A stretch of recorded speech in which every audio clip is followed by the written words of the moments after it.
Coming up on Lifestyle. Opportunity exists in every room that we walk into. It's just a matter of if we see it or not. And I come up with this phrase that I've kind of used in my life for the last 10 years. I say, you got to learn to ride the wave or you're going to get wiped out. You might be a good writer. You might be a good joke teller. You know, use every talent that you have on the journey because you don't know which one is going to open up the door for you. Oftentimes in life, we're trying to figure out how can we fit in? How can I be like my peers? No, what makes you different than your peers? Your difference is your destiny, and you should lean into that. Today's guest stars on Tyler Perry's hit show, Sistas, on BET. The conversations his character had in the show helped him realize he needed to have some meaningful conversations about life and love. In his real life, he was dealing with relationship struggles, the loss of a family member, and depression. Sometimes, life imitates art. Please welcome Branden Wellington.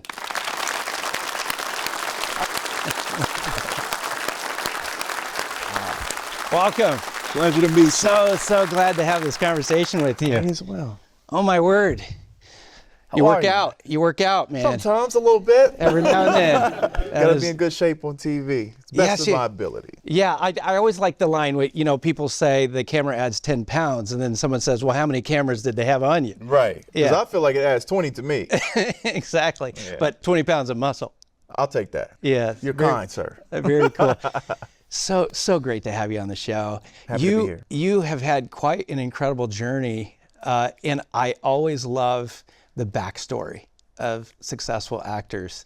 Had you always thought, I'm going to be an actor, and just went for it? Yes, absolutely. I've always thought this. Believe me. No, you know what? It was 14 years old. In high school, I knew that this is what I wanted to do. So there was a point in my life where what got me into acting is I wanted to be a lawyer growing up, anchor on CNN, a basketball player, a world-ranked chess player. All at the same time. Listen, you cannot do that. You cannot have that many careers at once. And then I said, what if I go for acting? Then I can play all of these roles over the course of a lifetime, and then I get a chance to dive into all these different jobs. That was the 14-year-old logic behind it. And then as I dove into art, I found myself through it as well too. And then that's when I knew that this is what I want to do, you know, for my life. Your career, as I understand it, started out, you're auditioning for Orange is the New Black. How did things start rolling? That's interesting. Orange is the New Black is a bookmark, I would say, in my career as an actor. Leading up to that point, I had done a lot of short films, independent features, and I had co-starred on a couple of shows, under fives is what we call them. Come in, you got 5 lines, you're out again. Come in, you got 5. I did that for a while. And at the time, I was also working in professional sports in New York City. I was working for the New York Mets as an in-game host, and I was sideline reporting for the NBA G League. And then I had got a call to move up to sideline report for the NBA. And this was right around the time that I had my audition for Orange is the New Black. And I just said to myself, sports is moving for me in a way that acting isn't. And I come up with this phrase that I've kind of used in my life for the last 10 years. I say, you got to learn to ride the wave or you're going to get wiped out. And so I did this audition and I said, you know what, this is probably going to be my last one. It seems like sports wants me. And if this is the way my life is taking me, then I surrender to that and I will ride that wave and be the best at it. And then I get a call and say, hey, we want to put you on this show. I was like, really? That's crazy, because I was just about to ride another wave. It's about recognizing the opportunity rather than I'm hoping for an opportunity. Yeah, I think opportunity exists in every room that we walk into. It's just a matter of if we see it or not. And how do we define opportunity? You know, what is opportunity? You know, it could be a professional opportunity. It could be a personal opportunity. I feel like in every room we walk in, there's an opportunity to connect with somebody. There's an opportunity to spread joy. There's an opportunity to listen. There's an opportunity to share. And I feel like if you make your life about looking for opportunities, you'll find them in every place that you go to. You even found an opportunity to propose. Oh yeah, I recently got engaged. I did do that. You know, I get married in about 90 days. Wow. And your proposal to Megan happened in a very unique situation. It is. I wrote her a poem and I did it at Christmas, and the name of the poem was called You Are the Gift. And it was about what she meant to me, what she means to her family, and what she means to our relationship together. And I felt like this would be a good time to do it. She's, you know, very family oriented. And this is also a chance for me to share my gift with them as well too, and let her know how I feel about her and how I feel about her forever. Yeah, so absolutely. I was nervous, man. I'm not gonna lie. Where did you propose?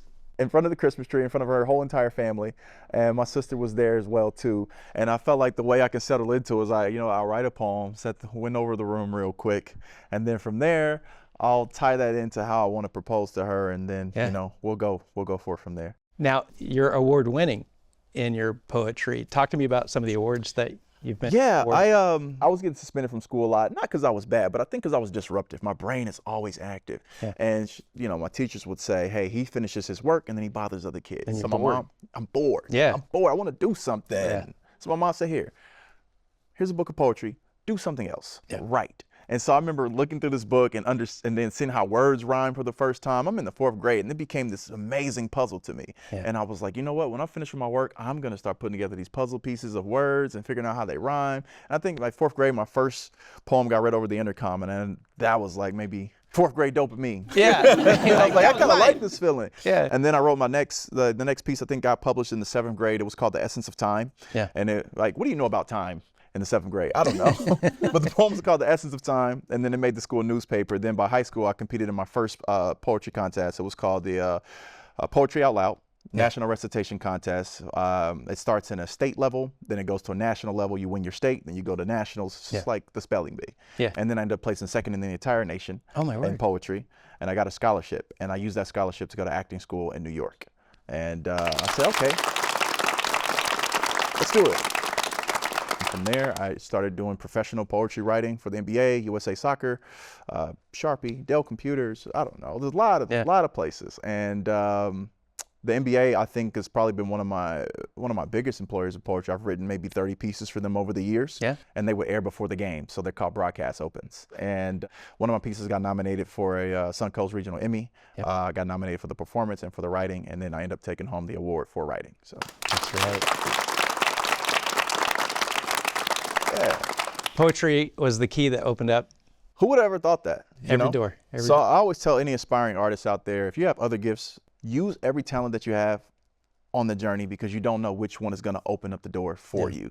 Who much is given, much is required. So. And your specific gift has been the key that's opened up your doors. I believe so. And each person's special gift will open up different doors. Oftentimes in life, we're trying to figure out how can we fit in? How can I be like my peers? No, what makes you different than your peers? Yes.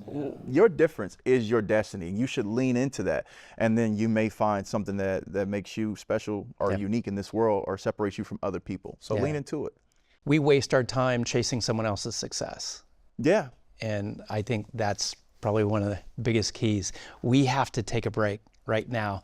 But when we come back, we'll learn from Branden how dealing with personal challenges wasn't always an act.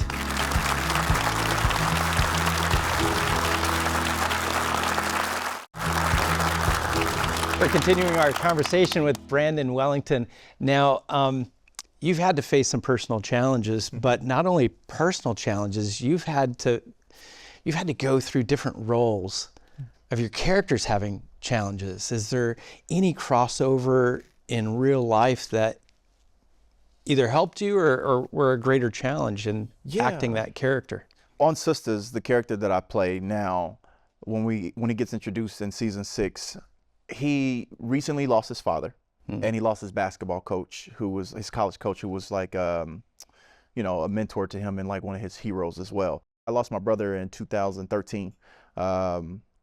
My brother had committed suicide, and it was a tough time for me. And he was my first hero in life. And I just know how devastating that was for me, because I felt like my first everything he was there for. There was nothing he couldn't do. He was a great drummer. He could dance. He could do all the things I wanted to do. He played sports, and everybody loved him. I was like, I want to be like him. And then when my brother passed, it came at a time in my life where I was suffering through a lot of other tragedies at the time. My grandmother had passed away 2 weeks before him, unexpectedly. She was only 63. Wow. Okay, so I lost my grandmother 63. The 2 weeks later, I lost my brother. I couldn't even afford to grieve my grandmother at the time. I was working on a job. Yeah. And I was like, when this job is over, I'm gonna take a time and process what just happened. My grandmother was like a mother to me. Yeah. And then that day that job finished, my brother had died that morning. And so I had like 2 things happening at once. And then I had a roommate who helped me get onto the travel show that I was on. He had passed away. And I'm like, wow, this is a lot happening. Loss. Yes. And to live is to, at some point, experience things that will attempt to break you. Yeah. If you haven't hit a breaking point, you haven't lived long enough. Life happens to everybody at Yeah. some point, Yeah. and it's about how you're going to respond to it. You know, I say when your car breaks down, you take it to a mechanic. You know, when you break down, who do you go to? You know, and it was through blogging and through prayer where I had found my peace, because the storms are going to come. Yeah. It's just a matter of what's your umbrella. What are you going to do in those moments? And then for me, I found that prayer was really beneficial to me, really understanding why I exist. Why am I here? You know, they say the two greatest days of your life, the two most important days of your life, the day you're born and the day you find out why. And I learned, I guess, through my brother's death as well, is that my purpose is to bring joy into the rooms that I'm in, find something kind to say about people. Yeah. You know, it's very easy to complain. It's very easy to find something negative. It's very easy to find something we do not like. But what do you like? Yeah. What inspires you? What do you see beautiful here? Share that with someone. You don't know. Your words could be the last thing running through their mind at the end of the night when they're going through a hard day, and they say, you know what? Because of what he said to me, I want to see tomorrow. He saw something in me that no one saw today. Yes. So it's always your turn to give it back. Every day you wake up, you've been given the gift of life. So it's your turn to give now. Go out there, give something. Yeah. How many times do people come up to you and say, you know, you have no idea what your words meant to me, and you're like, what words did I say? I don't even remember what you're talking about. But we're all like, yeah, well, I just, you know, knew you needed to be cheered up. So I was like, what did I say exactly? Yeah. Tell me one more time, because you know what I've learned about lessons? When you teach them and then you rehear them, you relearn them as well too. Yeah. And so oftentimes I may have said something, I completely forgot what I said, because certain things, they happen in the moment. When you're in the flow, you find it. And so I asked, what did I say? Tell me again.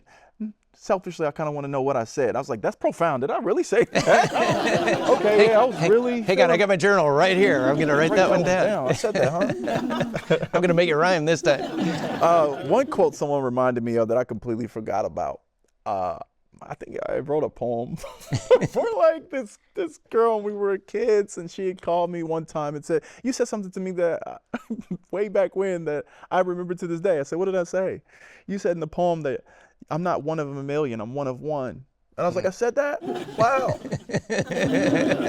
Got to jot So that I'm here one to down. tell everybody, there's billions of people in this world. You're not one of a billion, you're one of one. There's no one else that's like you. You're uniquely your own self. And lean into that. Thank you for reminding me of that message. But yeah, and so I think learning through that, I learned that when I walk into rooms, it's important to try to find something good to leave with people. And it's just an opportunity to learn and then find a commonality amongst us. You know, I do think there's a lot about us that makes us more alike than we are different. Absolutely. And it's through that commonality that we can find connection with each other. If you really want joy, joy comes from when you walk into a room not looking for the things that'll make you happy, but looking for people to make happy.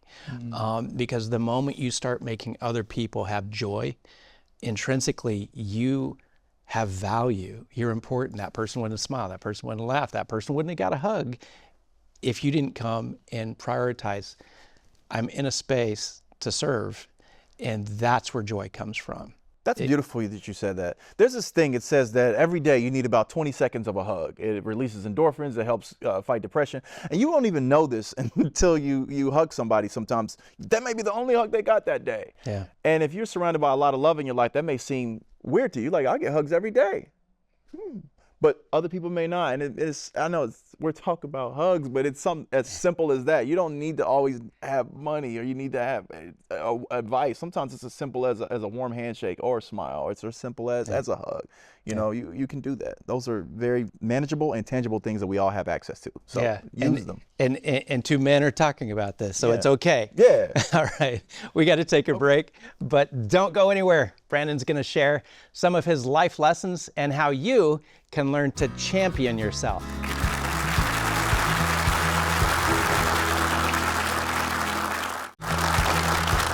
We're here with Branden Wellington. Now, Branden, you talk about this thing called championing yourself. What do you mean by that? Until I learn to love those things that uniquely make me me, it's going to be impossible to show love to others, because I'm walking around with this dissension between myself. So I always say the brain is a bank. You can't withdraw what you don't deposit. Yeah.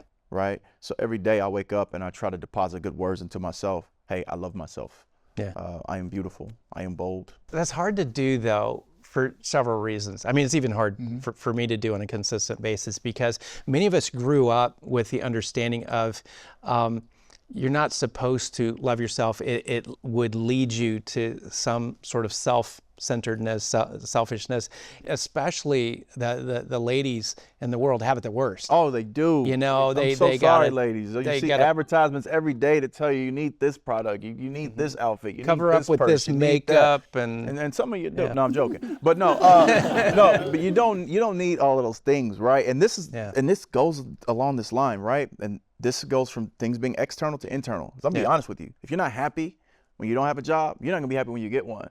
If you're not happy in the city that you live in, you won't be happy when you move to another state. Because every room you go in, you take you with you. Yeah, you can get the new car, the new house, the Still new you spouse. in that new car, still you in that new relationship, still you in that new job. Yeah. And if you were a miserable person before that, you're gonna be miserable then. So you have to really start. You just be more poor and miserable. Yeah. What? No, listen. I know very upset, successful people. Yeah. Yeah. I think to champion yourself is about loving all the things about you that you need to, and not in a selfish, grandiose way that makes you better than anyone else, but so that you walk out that door thinking good things, so that you can share that to others, because someone out there needs you. You know, if we were supposed to do life one at a time, God wouldn't have put us here together. Yeah. For me, the big life change happened looking in the mirror when I stopped asking, what do I see that I like? And I started asking, what do I see that can serve? What do I see that can help? You know, what do I have that would be considered valuable to someone else? Because that's what I have. And if it looks great, how are you going to use your looks to serve humanity? If it's your strength, how are you using your strength? If it's your mind, how are you using your mind? If it's your words, how are you using your words to serve humanity, to help someone else have a better life? I love that. And the moment I started doing that, then I could say, what do I love about me? Well, I love this because it allows me to serve in this way, to make someone else's life better. And just like a basketball champion team will go out there and say, look, there's 5 guys on the court at a time. We each have a skill set that the other doesn't have. Yes. And this is what we bring to the court to say, we can win because I'm contributing this. That's the beautiful thing about sports, isn't it? It's like life. Yeah. You know, you have your strength, your teammate has their strengths as well, and then you figure out how to blend them all together to create a winning formula. You know, and I think one thing, if you talk to anybody that's a champion of something, you know, there's no champion without blemish. They've all overcome something. Yes, even Michael Jordan. Okay, yes, flawless 6-0 in the finals, but there was a lot of things he overcame to get to that point. He has this quote that I love. He said, "I failed a lot of times, and that's why I succeed." Something like that. Yeah. And I think that's the essence of life as well too, is understanding that, hey, you're gonna fail along the way, but what makes you a champion is you getting back up and fighting again. And stand in the fight, stand in the race. Although Babe Ruth was the strikeout king, he's known as the home run king. Yeah, that's interesting, right? Yeah. So what are you focusing on? Yeah, and you know what? What I find interesting about baseball to this end is to get into the Hall of Fame, right? You need to bat, what, 300? That's 3 out of every 10 pitches. Yeah. Right? No one's asking you to be perfect. Yeah. At all. It's impossible. Yeah. But they're asking you to bring the best that you can to the plate. And you never know. You hit 3 out of 10, you can make it to the Hall of Fame. You hit 2 out of 10, you Derek Jeter, you got a whole career and a couple championships out of it. But to hit 3 out of 10, you got to swing the bat. You have to. And understand that you ain't going to hit all of them. You're going to miss some. And that's okay too. That's amazing. I want us to go out on this episode with you utilizing your gifts, if you will. Okay. Will you do a spontaneous spoken word poem for us? And I'm going to give you a curveball. You going to give me a curveball? Will you do it based upon what we just talked about? Okay. Give me a word. Joy. Joy. Okay, I'll work that in there. Are you guys ready for this? Yes, here it comes. Here it comes. Joy. You got another word you want to use too? Champion. Okay. Joy and champion. Okay. I think if you want to be a champion of others, first you must be a champion of self. Life isn't about doing it alone. It's okay sometimes to ask for help. You know, I keep my eyes to the sky and I ask God to lead me to wealth. Wealth isn't always monetary. To me, it's joy. These are life lessons that I've carried with me since I was a boy, and now I'm sharing them with you guys on Lifestyle with Roy. That's what I got.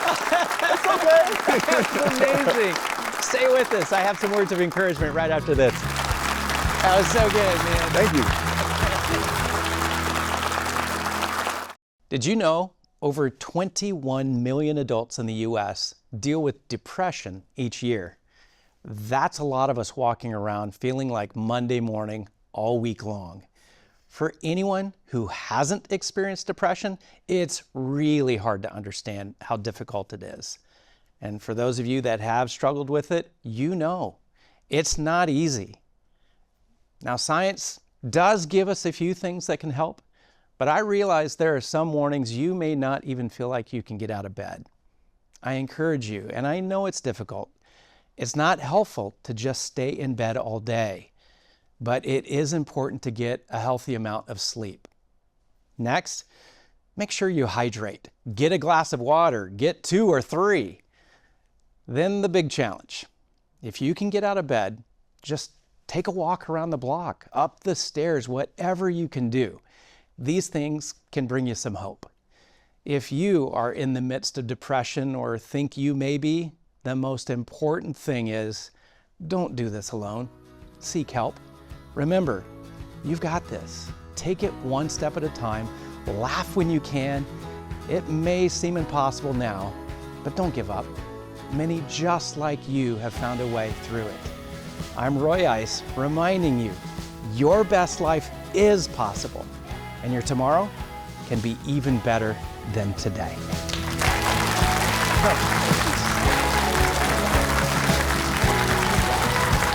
Don't forget that you can find exclusive content on all of our guests. Check us out on social media using the handle Lifestyle with Roy.